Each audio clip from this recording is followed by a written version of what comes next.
Imagine this scene. A group of fishermen living along quiet lagoons in ancient Italy, leading simple lives. Their days are filled with the rhythm of tides and the bounty of the sea, until chaos hits them in the form of invaders. Their peaceful life gets disrupted, making them flee to safer grounds. But what blossomed in this very place after their departure is far from ordinary or simple. And this is where our story truly begins. Welcome, dear listeners, to today's episode, where we explore how Venice, initially a safe haven for these displaced communities, grew into a city of unmatched grandeur. It turned into a powerful hub that not only influenced but also ruled parts of the globe. If you've ever wondered about this incredible transformation and the unique steps Venice took across centuries, you're in the right place. Stay with us to uncover its fascinating journey. Venice's location played a huge role in shaping its history. In its early days, it was just a gathering of small fishing communities settled along the coastal lagoons. These lagoons acted as natural barriers, providing protection and isolation. This unique geography meant the earliest Venetians were safe from many threats, which helped their communities thrive. Over time, these small villages would grow and merge into the incredible city we know today.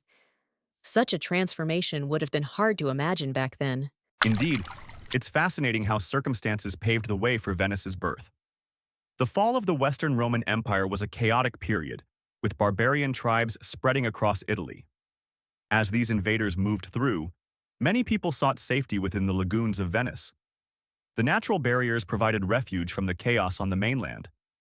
This influx of refugees laid the foundation for a new, burgeoning society. People were forced to adapt quickly to make the most of their environment. In 726, amidst these changing times, the people of Venice took a significant step by electing Orso as their first duke, also known as a doge. This marked the beginning of a long tradition and was the start of what would become a stable government in the region. This form of leadership was crucial for Venice's development. With a doge at the helm, it helped to unite the communities living across the islands, creating a more organized society. The Byzantine Empire also cast a long shadow over Venice's early days. The Byzantines ruled much of Italy at that time. When the Pope sought help against invading forces, Charlemagne and the Franks intervened, crushing the Lombards. However, their efforts were not enough to take Venice, as it remained unconquered thanks to its strategic location. This series of events helped Venice to strengthen its ties with influential powers, paving the way for its emergence as a significant player in the region. As we delve further into Venice's journey, let's focus on its early trade connections with the Byzantium Empire. This relationship was essential for the city's growth, acting like an economic lifeline. The Venetians cleverly traded their local grain and wine with Constantinople, spreading their roots far and wide. But perhaps what stands out the most from these early years is the role of salt. Venice described it as the true foundation of our state. It was more than just a commodity, it was a symbol of their early success. The trading network that Venice developed between Europe and the East became a buzzing corridor of commerce. This network wasn't just about goods, though.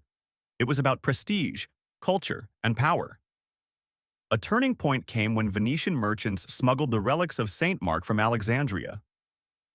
This bold move significantly boosted Venice's standing on the world stage. Saint Mark's presence was felt profoundly both in the religious and political identity of the city. It was a perfect interplay between trade success and religious symbolism. This growing influence of Venice in the trade circuits wasn't just a stroke of luck. It was part of a larger strategy. By selling Italian grains and wines to places like Constantinople and returning with spices and silk, Venice was cleverly positioned as a central hub for trade routes. And let's not forget about salt. In those times, it was crucial for food preservation, making it extremely valuable.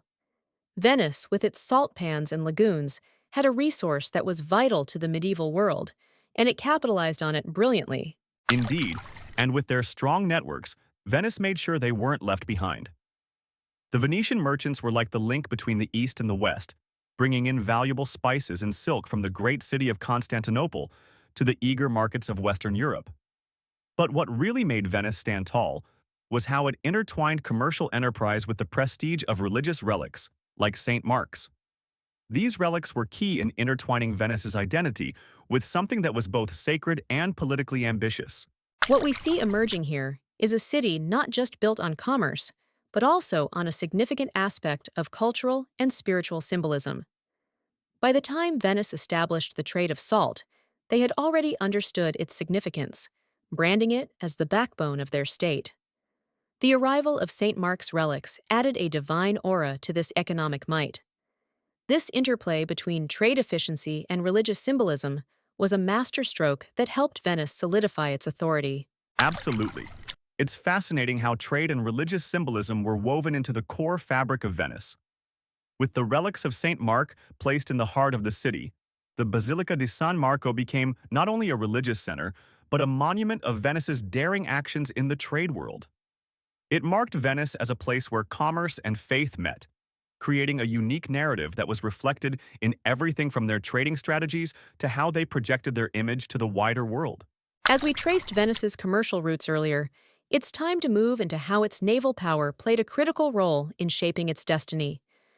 Facing constant pirate threats to their trade routes, Venetians realized the sea was both their path and their protection. They needed a strong navy to counter these dangers, so their first step was to fortify strategic harbors and islands, creating a defensive network that kept their city's lifeline secure. Exactly. The sea wasn't just a peaceful passage, but a battleground that required cunning and strength. Venice's early naval strategy turned into a necessity, something that not only secured their trade, but also built a foundation of military prowess. The galleys they used were distinctively designed, with a long, sleek build powered by oarsmen. This gave them speed and power, a notch above the rest, proving essential in maintaining control over the Mediterranean waters. These distinctive galleys were a testament to Venice's innovation and strategic planning. They were equipped with triangular sails and battering rams, allowing them to be both agile and formidable in battle. But it wasn't just the ships. It was the vision of a great naval force. This vision materialized with the creation of the Arsenale, a massive state-owned shipyard that stood as an industrial powerhouse. It gave Venice the capacity to produce warships on an unprecedented scale, securing their naval dominance for centuries. The Arsenale was truly revolutionary. Not only did it employ thousands of workmen, but it also birthed modern industrial techniques, making Venice synonymous with maritime power. This was not just a hub for shipbuilding. It was the beating heart of Venice's military potency. Every ship that sailed out of the arsenal was a craft of Venetian mastery, ready to defend its valuable trade routes and extend its influence over the seas, shaping how the Mediterranean viewed Venice. When we look at how Venice kept enemies at bay, it's clear the Navy wasn't just for defense. It was a crucial tool for expansion. By building a formidable fleet, Venice was able to assert its power and broaden its reach across the Mediterranean. Their ability to manage both commerce and combat positions them as assertive and strategic players in the region, influencing how nations interacted and traded with each other. Absolutely. And this dominance allowed Venice to become a key player in Mediterranean politics and trading networks. Their powerful navy enforced favorable trade terms and protected their ships as they navigated distant waters. This strategic dominance not only bolstered the Republic's wealth, but allowed it to shape the regional landscape. It's incredible how their naval strength transformed Venice from just a city to a maritime empire, with its ships standing as symbols of Venetian ambition and prowess. As we move forward, let's explore how the Crusades shaped Venice's strategic role. Venice found itself in a position where it could leverage its location and maritime prowess. The Fourth Crusade is a key example of this. Doge Enrico Dandolo played a strategic game, seeing the opportunity to advance Venice's interests. He made arrangements with the Crusaders to target regions that would benefit Venice, showcasing his diplomatic skills and vision. Yes, this maneuvering during the Fourth Crusade changed the game's dynamics. Not only did it help Venice extend its reach by capturing vital regions, but it also brought them a share of the spoils after the capture of Constantinople. This action greatly boosted Venice's wealth and secured valuable territories. The acquisition of territories like Crete and islands in the Aegean cemented Venice's influence, making it a dominant power in the Mediterranean. The expansion did not come without its challenges, though.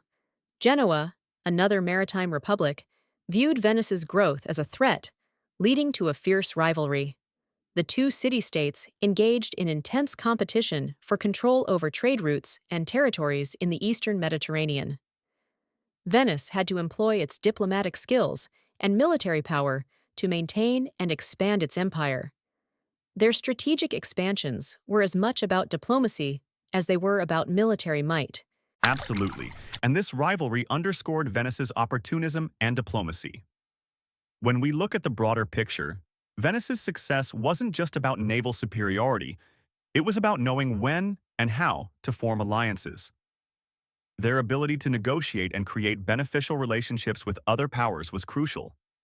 This approach allowed Venice to navigate the complex political landscape of the time and retain its position as a major power in the region. As we dive deeper into the details of Venice's story, let's talk about its unique system of governance that helped it thrive. Unlike much of Europe where kings ruled, Venice had a republic-based system. The Great Council held significant power, and only nobility listed in the Golden Book could join. This book served as a registry of who had real power. It ensured that Venice was governed by its elite, who were chosen to maintain the city's stability. Yes, the use of a system like this, which leaned on Republican ideas, was quite remarkable.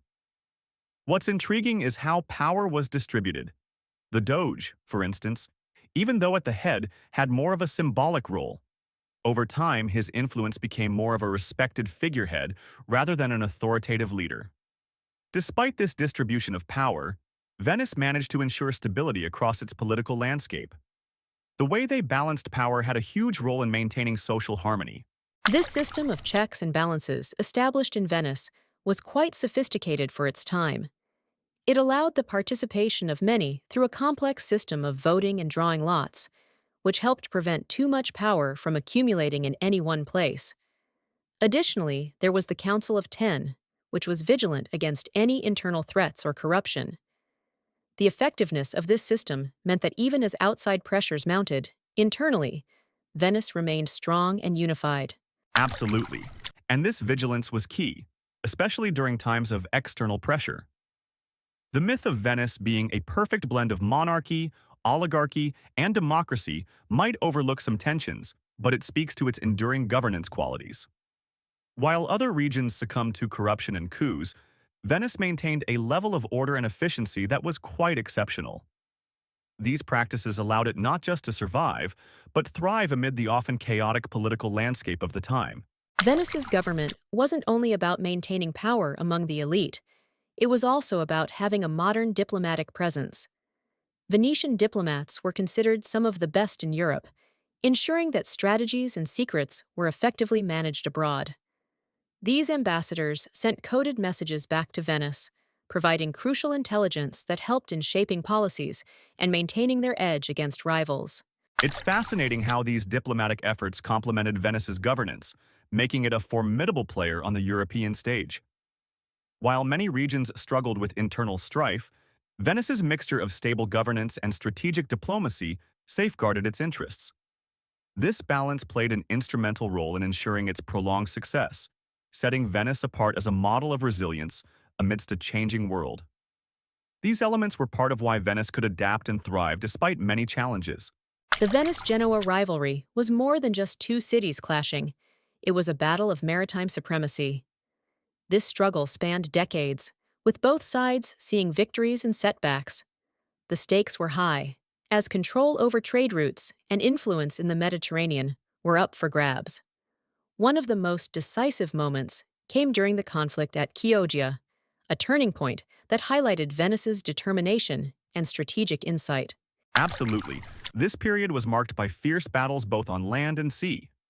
Venice's ability to hold its own against such formidable competition was remarkable. The conflict at Chioggia was indeed pivotal. Despite facing severe challenges, like the Genoese occupying a strategic location so near Venice, the city's resilience shone through. They managed to encircle their enemy, leading to a surprising and strategic victory. This wasn't just a battle, It was a testament to Venice's never-give-up attitude that would define its legacy.